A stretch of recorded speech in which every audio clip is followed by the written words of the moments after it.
Bienvenue dans l'actu. Cette semaine, débarqués depuis l'Écosse en Normandie puis en Alsace, ce sont les Galloway. Le marché de Pâques et ses lapins de toutes sortes, le chocolat est toujours aussi bon, et heureusement. Mais d'abord la suite de l'action contre les déjections canines intempestives.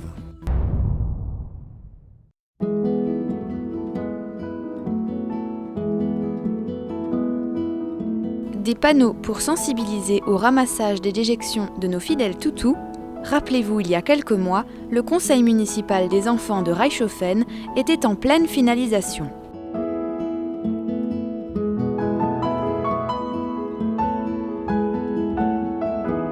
Très impliqués dans leur projet, les jeunes conseillers ont terminé tous leurs dessins et c'est le service technique de Reichshofen qui a pris soin de les plastifier et de les planter aux endroits définis par les enfants.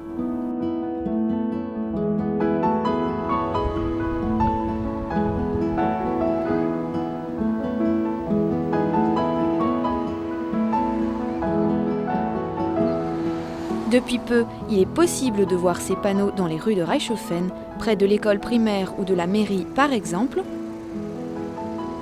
mais aussi à Névillers, à côté de l'église entre autres. Espérons pour ces jeunes conseillers que leurs panneaux joueront bien leur rôle.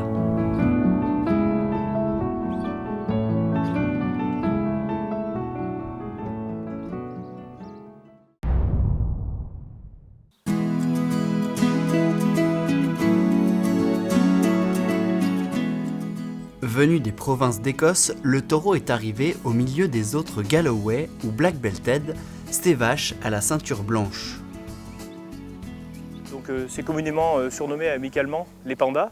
Donc, on voit tout de suite que ça crée une animation supplémentaire au sein de la commune, puisque c'est des animaux qui se voient de très loin, en été comme en hiver.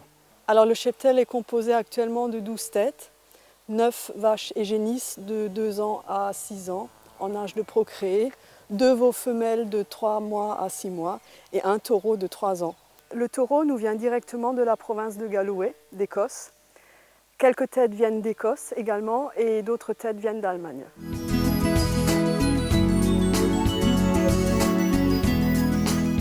Les premières femelles sont arrivées en août à Dambar-Neuenhofen. Depuis, José et Didier Jon s'occupent d'elles pour les apprivoiser.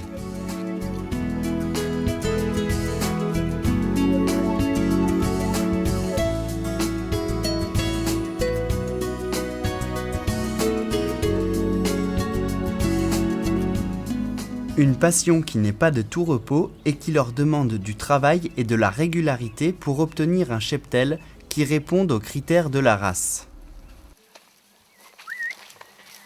Donc nous avons sélectionné les têtes qui sont toutes inscrites au Erdbuch écossais ou allemand et nous prévoyons l'année prochaine 9 naissances.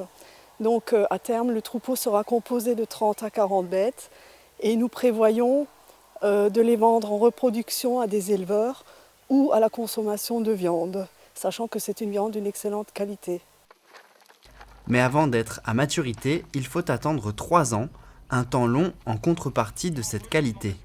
La viande est classée première devant 11 autres races, elle est riche en oméga 3. Mais ce n'est pas la seule particularité de cet animal. Ces vaches n'ont pas de cornes, les femelles font 1,20 m pour 400 kg, le taureau 1,40 m pour plus de 750 kg. Pour l'instant, Lénore fait 700 kg. Elles ont beaucoup de poils et un sous-poil qui les protège du froid, et elles sont très voraces car elles mangent même les rebuts des autres animaux. Alors c'est des animaux effectivement qui pâturent la plus grande variété de fleurs, donc c'est ce qui fait aussi leur charme. Donc ici on les a mis dans des zones qui étaient peu accessibles à la mécanisation.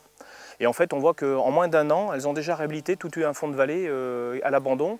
Et donc des amis agriculteurs qui étaient venus avec nous sont surpris de ce qu'elles consomment. C'est-à-dire que quelles que soient les herbes qu'il y avait, là vous voyez en arrière-plan, il y avait des herbes de 2 mètres de haut et pour mettre les installations électriques, il fallait impérativement passer avec un débroussailleur. L'année commence bien pour l'élevage, un veau de 25 kg a vu le jour ici. Avec les Highlands, il y a maintenant 2 races de vaches écossaises qui sont nées sur le sol de la commune.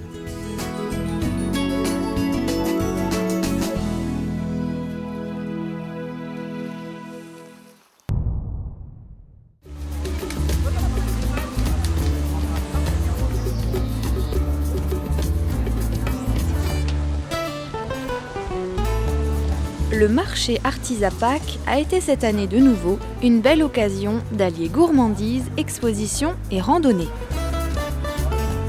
Durant tout le week-end, la place de l'Hôtel de Ville a accueilli quelques exposants d'œuvres artisanales sur le thème de Pâques, un bon moyen pour se munir des quelques derniers objets décoratifs de cette période pascale.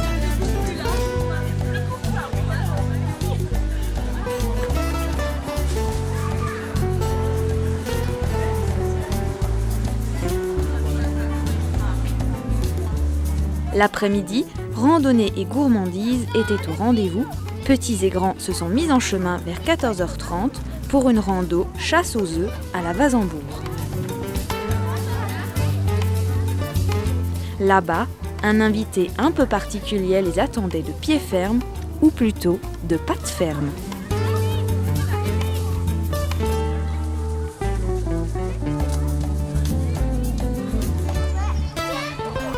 De nombreux enfants ont donc pu partir à la recherche des chocolats, œufs et autres friandises cachés tout autour de la ruine, et personne n'est rentré bredouille.